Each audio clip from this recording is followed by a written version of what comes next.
सिद्धि की शादी के बाद वो ससुराल चली जाती है। पीछे रह जाती है भाभी रानी। सिद्धि के ससुराल जाते ही भाभी कहती है, अरे वाह जी वाह, सारे कपड़े मेरे। हाय रे पैंट, अरे वाह वाह, मजा आ जाएगा। अरे ये सिद्धि की अलमारी के सामने खड़े होकर क्या बड़बड़ा रही है? जाकर देख मेहमानों को विदाई की मिठाई मिली कि नहीं। अब हाँ माँ जी, क्यों नहीं, लेकिन पहले कपड़े तो बदल लूं। अब रानी आ जाती है सिद्धि के उन कपड़ों में जो वो ससुराल जाने से पहले घर छोड़ जाती है। अरे रानी, कुछ दिन रुक जाती। अरे ये तो सिद्धि बिटिया को मैंने ही दिया था, बड़ा ही फबता था उस पर, तुझ पर तो कुछ खास नहीं लग रहा। अब वो ना मेरे सारे कपड़े गीले थे तो सोचा पहन लूं। वैसे भी सिद्धि को कौन सा दिन पुराने आउटडेटेड कपड़ों को पहनना है। वैसे भी ये सूट तो मैंने तभी पहना था, वैसे खास है भी नहीं ये। हाँ ठीक है, लेकिन ना मेरी सिद्धि पर तो जमता था। सारे मेहमान चले जाते हैं और सिद्धि ससुराल से मायके पहली बार आती है। अपना घर, अपना कमरा, अपनी अलमारी। ये बोलकर जैसे ही सिद्धि अलमारी खोलती है तो सामने उसके कपड़ों की जगह कुछ और ही रखा होता है। माँ, जरा कमरे में तो आना। सास और रानी वहां पहुंच जाते हैं। रानी ने पहनी होती है सिद्धि की जींस और टी शर्ट। अरे भाभी, ये क्या? ये तो मेरी बड़ी ही महंगी टी शर्ट है, इसे आपने घर में क्यों पहनी है? अरे बहुत मिलती है दीदी ये चौक की मार्केट में, 150 में। ओ भाभी प्लीज, ये एरोपोस्टल है, 2000 की एक टी शर्ट। ओहो, 2000 में तो दीदी 4 साड़ी आ जाए।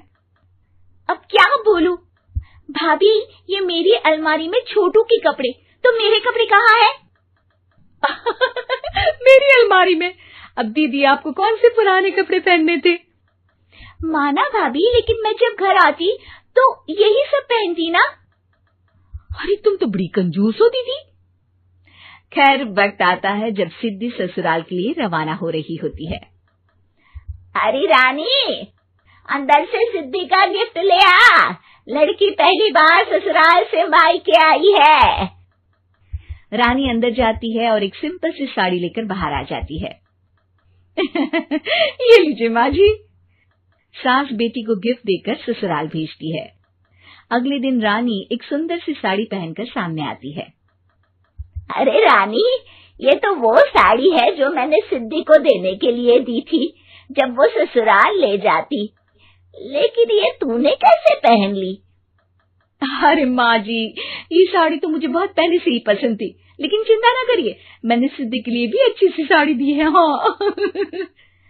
तभी सिद्धि का फोन आता है।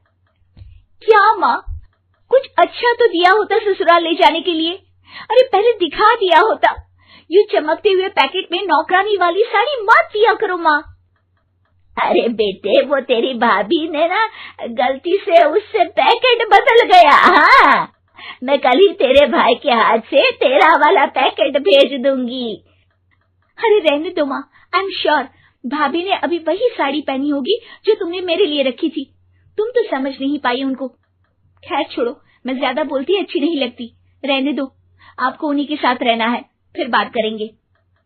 सास को रानी पर गुस्सा आ जाता है। वो उसके कमरे में जाती है जहाँ वो शादी का एल्बम देख रही होती है।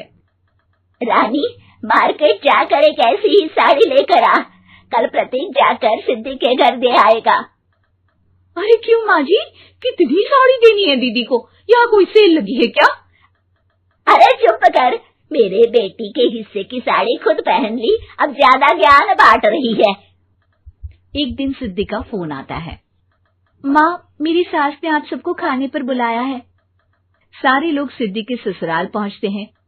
खाना खाकर वो लोग निकल रहे होते हैं कि सिद्धि की सास सभी को गिफ्ट देती है। अरे बहन जी, बेटी के घर का खाना खा लिया, यही बहुत है जो आप ऊपर से गिफ्ट भी दे रही है। अरे बहन जी, आप भी कहाँ इन बातों पर विश्वास कर रही हैं। सास सभी को गिफ्ट देती है, लेकिन रानी को जो साड़ी देती है वो अजीब सी हरे रंग की लाल रंग के बड़ी छाप वाली होती है।